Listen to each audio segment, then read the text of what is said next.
નમસ્તે મિત્રો, આપણે જોઈએ કે કંઈક ને કંઈક તકલીફ, ક્યારેક શારીરિક, ક્યારેક માનસિક, ક્યારેક સામાજિક. કોઈ બિઝનેસ કરીએ છીએ તો લોસ પ્રોફિટની તકલીફ હોય, જોબ કરીએ છીએ તો બોસની તકલીફ હોય, કંઈક ને કંઈક આ જીવનમાં બધાને ચાલતું જ રહે છે. ત્યારે એક સૂચક થેરાપિસ્ટ તરીકે આપને તેમાંથી કઈ રીતે આપણે સ્વસ્થ રહેવું તેના વિશે આજે વાત કરીએ. તો આપણે જાણીએ છીએ કે સૂચકમાં આ હાથમાં આપણા આખા શરીરના બધા પોઈન્ટ આવેલા છે. એ જ રીતે નેચરોપથીમાં કહ્યું છે કે આપણા 5 આંગળા પંચતત્વોને દર્શાવે છે. એથી આગળ જોઈએ તો આપણને જ્યોતિષમાં જે કોઈ માનતા હોય કે જે કોઈ જાણતા હોય એને ખબર છે કે આમાં આપણા બધા ગ્રહો આવેલા છે, ગ્રહના પર્વતો આવેલા છે. હવે આપણે સમજીએ કે તેને સ્ટિમ્યુલેટ કરી, તેને બેલેન્સ કરી અને આપણે સ્વસ્થ રહી શકીએ. આજે જોઈએ કે સવારે ઉઠીને દોડાદોડીમાં કોઈને એટલો ટાઈમ નથી રહેતો, ત્યારે અને રાત્રે સૂઈએ ત્યારે ઊંડા લાંબા શ્વાસ લઈએ અને સાથે સાથે આપણા 10 આંગળાને આપણે સ્ટિમ્યુલેટ કરીએ એટલે આપણું શરીર હેલ્ધી રહે.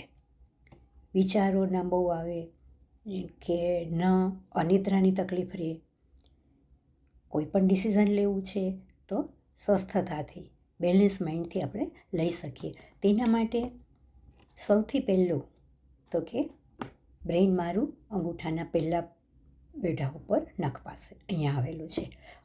સવારે ઉઠીને ફક્ત 50 વાર જે આપણને અનુકૂળ હોય, જે સમય જેટલો હોય તેટલો વખત આના અંગૂઠાની ટીપને દબાવી. એ જ રીતે ફર્સ્ટ આંગળી, index finger, big finger, ring finger અને સ્મોલ ફિંગર, આ બધી આંગળીઓના જે ટેરવા છે તેમાં આપણી 72,000 નાડીઓના પોઈન્ટ આવેલા છે.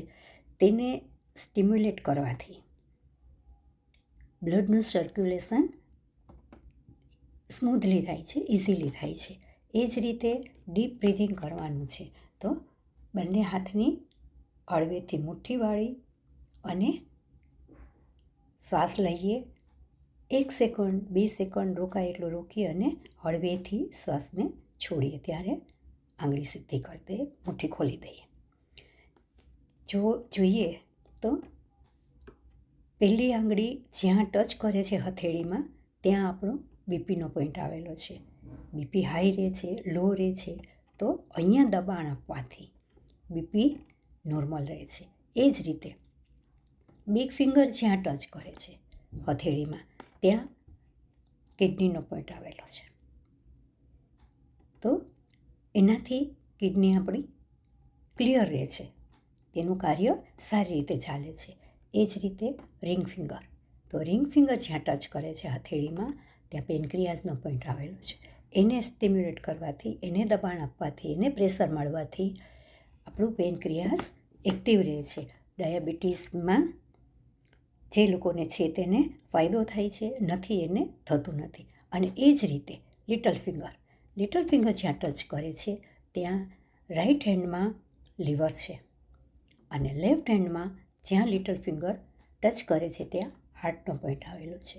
આ રીતે આપણા શરીરના બોડીના બધા ઓર્ગનને આપણે એક્ટિવ કરી શકીએ છીએ, સ્ટિમ્યુલેટ કરી શકીએ છીએ. ફક્ત 5 જ શ્વાસ આ રીતે મુઠ્ઠી વાળી અને